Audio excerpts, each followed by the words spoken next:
camps here. He's not getting PT over Malachi. Yeah. So, what does your depth chart look like? What's your starting five? Who's your backups? What Chris, I'll let you start this off. Let me, just for the sake of my brain, just write it down so I see it right in front of me. Yeah, right. Um, Okay, well, just to start off right off the top, I want Trey Jones to be the starter. And do you want to just run down the names and then we'll give our justifications later? yeah, that's fine. All right, I will say Trey, Devin at the 2, KJ at the 3, Jeremy Sohan at the 4, Porto at the 5. Right, Juan, what's your starting five? Well, I guess to start the year, I'm okay with that same exact lineup with Trey at the 1. Um, and yeah, we'll go into the justifications later. And then off the bench, in my perfect world, um, I would never want to see Keita Bates Diop on play again. And you have Primo, and then I'll take Malachi, or like Primo, Blake, Malachi, and then I like Isaiah Roby and like what he can offer, like his versatility. And then at the 5, Zach Collins is fine. I guess it's this like bench unit, but that's what I would do because like we were saying, like what Josh has been saying, like this is a young team. I don't really want to see like Josh Richardson and Doug McDermott and Keita Bates playing in front of these young guys who can get burned. But knowing Pop, they are going to play, Mm-hmm. and the young guys are going to Austin, and Jeremy's going to be the only young guy. But that's my line. Those are my lineups that I would prefer, that I would want. Okay, Josh. Yeah, I'm going Primo. I like that. Would my ideal starting five would be Primo, Devin, KJ, Jeremy, Yuck, and then off the bench I'm coming Trey. Like 6-man, I Oh, would go Trey. yeah. Sure. Like that's would be me. And then like obviously exactly what Juan said, the young guys are not going to play. It's going to be Josh and Doug and Zach, and we'll see what we do Keita. with our center. Like Yeah. Keita. Yeah, I don't know. I love Keita too. Like Keita does everything right. He's a professional.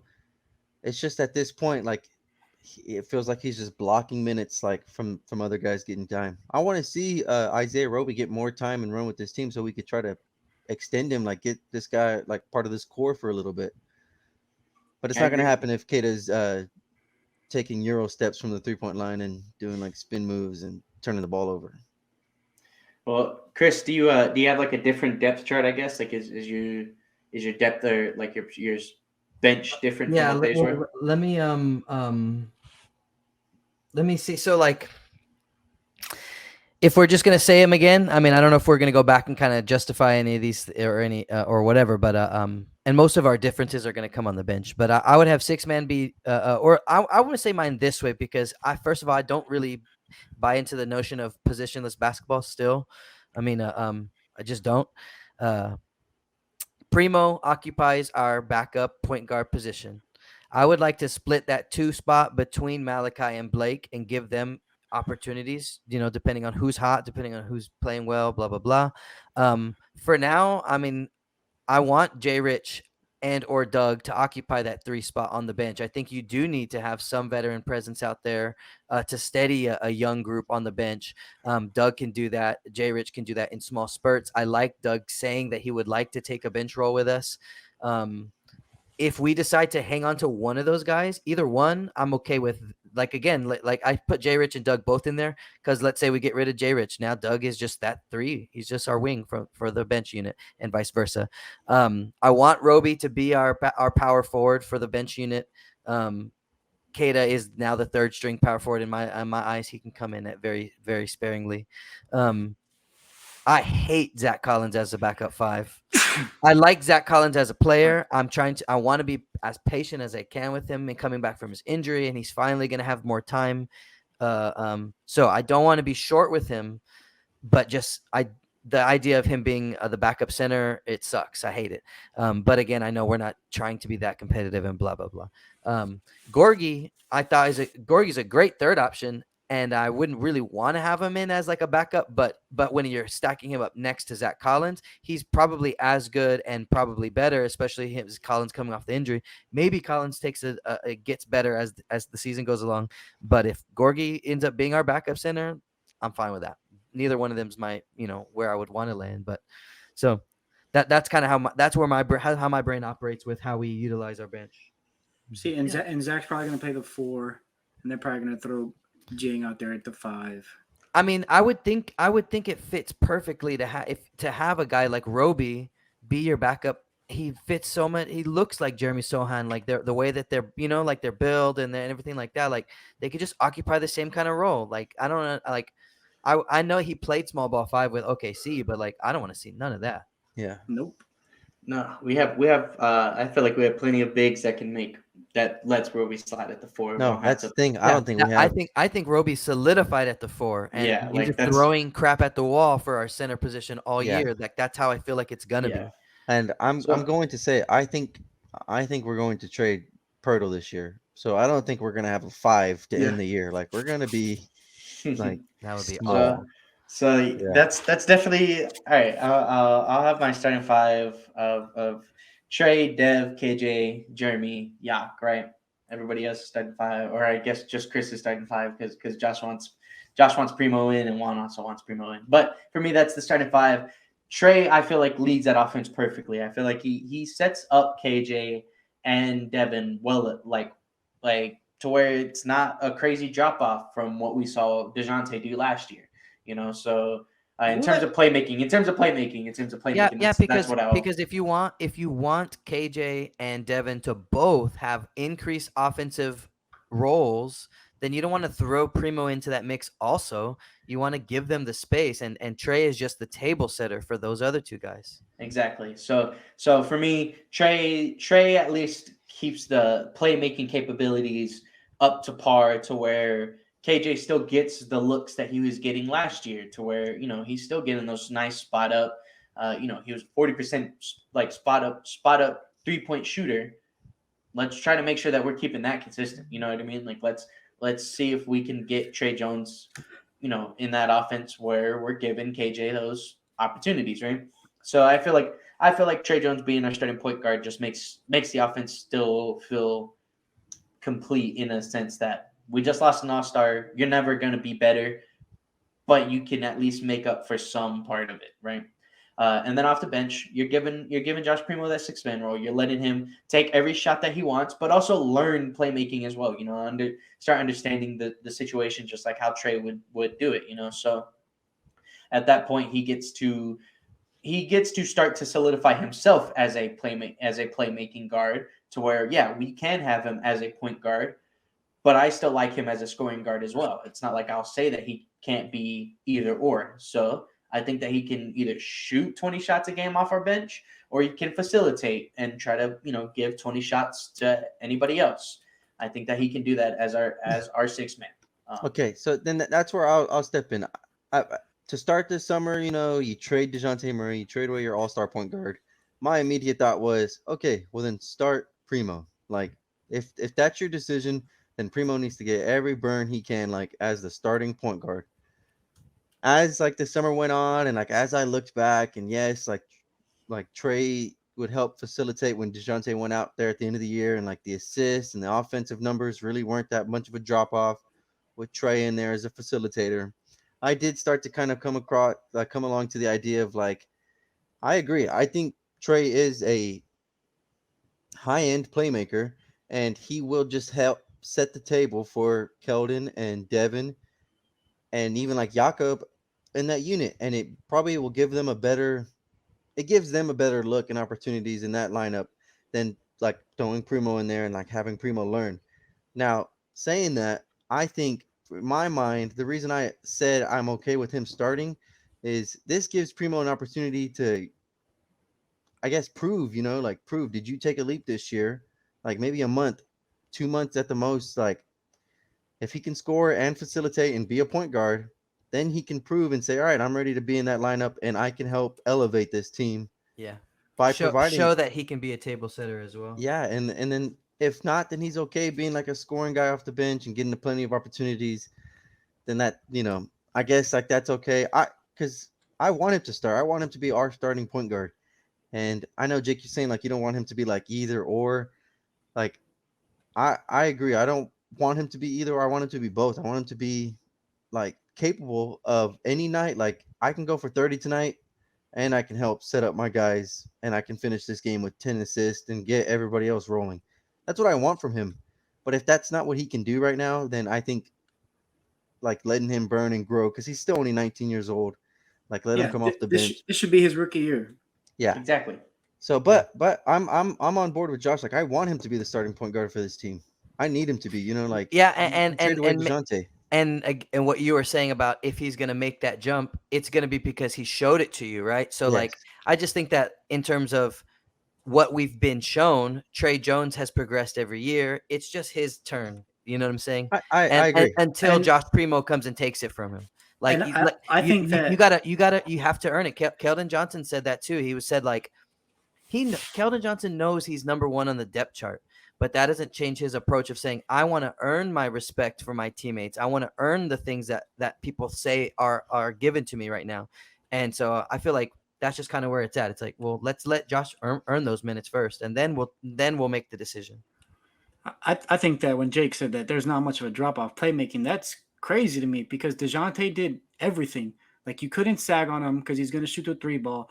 Like, when you defend a player knowing that they could score anywhere, like it's different than having Trey out there. Like you could sag off a Trey, and it is up to Trey to show the opposite of that. It is up to. That's what I was going to say. The only thing that Trey, that's Primo. That's Primo. But DeJounte had to do that too. DeJounte had to prove that he had to prove it. But even Josh Primo has shown way more than Trey that he's a shooter. And when you play somebody like that, like and at he the could moment, shoot the ball, he could drive, he could do different things. That opens the floor for the Keldons and like DeJounte set them up. We're gonna miss that. They're gonna defend Trey Jones way differently. I don't think that he's gonna be like y'all keep saying he's gonna set the table for these guys.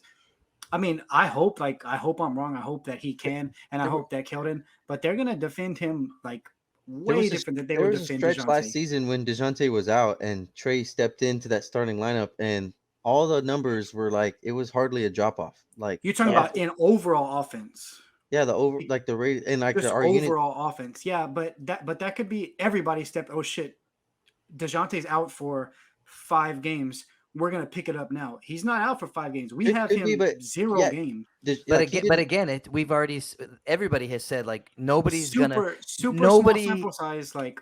But when it came to DeJounte leaving the team, everybody's message was nobody's gonna replace him 1 for 1. We all have to do it. So like that's what you just said about like, well, he's not out for 5 games, he's out for the year. Like or he's gone. We know that. Yeah, everybody knows that. Gone. So we're gonna have to spell him in a different way. I get what you're saying, like as far as like his threat as a scorer, like how it's gonna affect everybody else, but like his strength is playmaking. It's everybody else, yes, but I'm just talking about in the way that you defend a Trey Jones.